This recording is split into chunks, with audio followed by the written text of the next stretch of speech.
Aung San Suu Kyi disait « Le plus grand danger pour la paix, c'est la peur ». Il y a quelques années, je suis allé dans un pays en Amérique latine et je suis arrivé à l'aéroport et puis Denis m'a accueilli et m'a conduit au capital de ce pays. Et sur la route, il a dit « À gauche, c'est tous les bidonvilles de cette ville. Puis à droite, toutes les maisons riches, protégées par la police et les militaires. » Et puis il ajoute « Personne traverse cette rue. » Au fond, tout le monde a peur. Les riches ont peur de rencontrer ceux qui sont dans la difficulté, parfois la misère des bidonvilles. Ceux des bidonvilles ont peur de traverser la peur. On a peur de quoi? On a peur de la différence. Peut-être encore plus, on a peur de perdre son identité. Parce que mon identité, c'est le meilleur. Mon groupe, c'est le meilleur. Ma religion, c'est la meilleure. Je sais que je suis dans le groupe le meilleur. Ce groupe, qui est ma culture, etc., me donne sécurité, me donne une identité. Alors comment rencontrer l'autre quand les gens qui sont riches savent que leur identité de riche, d'une classe sociale, ils sont les meilleurs. Et puis ceux qui sont dans la rue ou dans le bidonville, ils ont leur identité aussi. Les riches, c'est un autre monde. Et puis la peur aussi de perdre leur identité. Perdre son identité.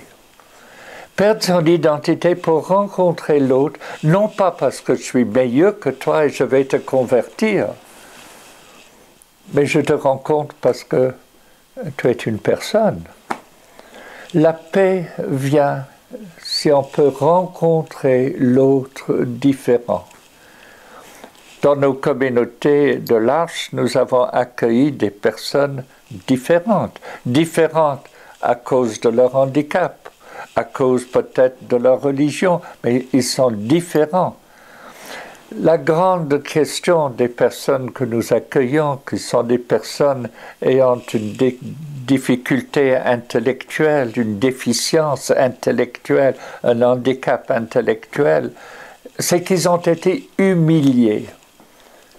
L'humiliation, le sentiment que personne veut de moi, je ne suis pas aimé.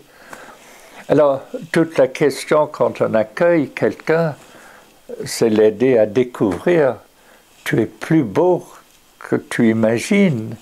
Tu es quelqu'un, tu es une personne.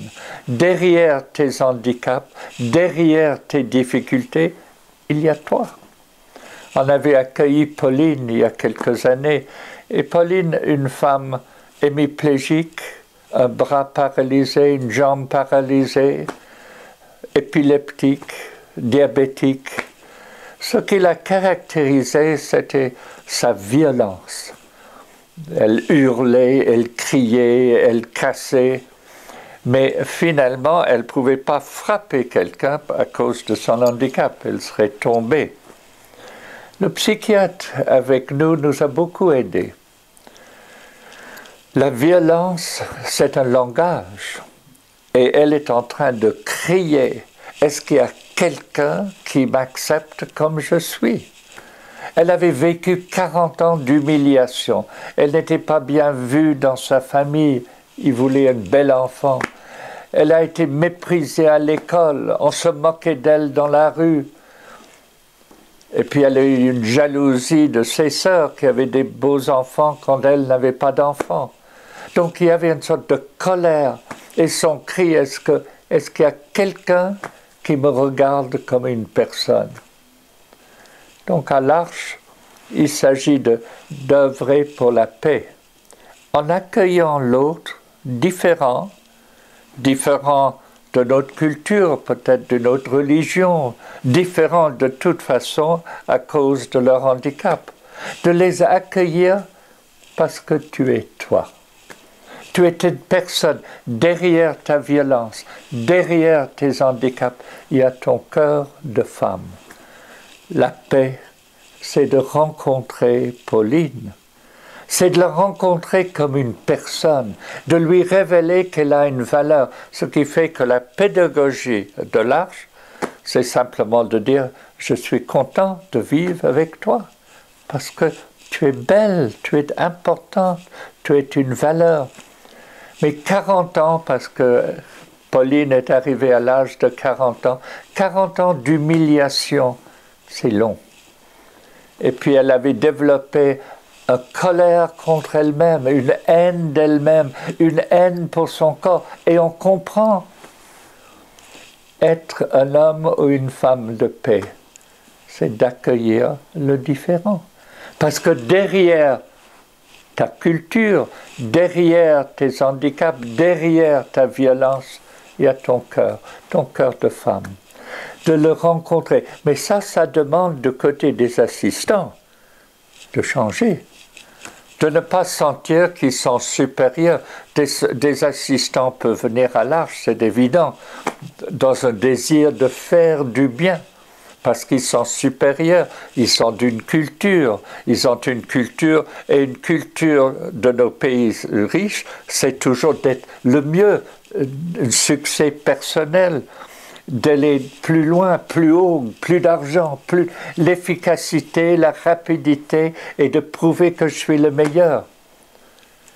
Mais pour rencontrer Pauline, il faut accueillir son don. C'est se retrouver comme personne. Donc, être un homme et une femme de paix, c'est d'accepter de perdre des éléments, je dis bien des éléments, de la culture où on se sent en sécurité. Ça ne veut pas dire que je perds ma culture, mais ma culture n'est plus alors une prison où je m'enferme, mais c'est une fontaine. C'est une construction de ma personnalité pour que je sois ouvert à l'autre. C'est vrai, je suis moi avec ma culture, mais être ouvert à la culture de l'autre, ça veut dire l'humilité, ça veut dire accepter de perdre certaines choses, de perdre une certaine supériorité, c'est de découvrir qu'on est tous des êtres humains, avec nos fragilités, avec nos pauvretés, avec notre petitesse.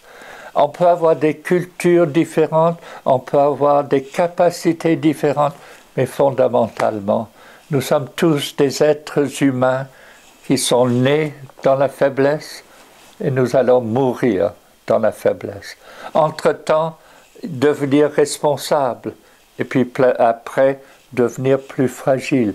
Mais l'essentiel pour des êtres, des personnes de paix, pour être des artisans de paix, c'est de découvrir que je ne suis pas mieux que toi, je suis seulement moi.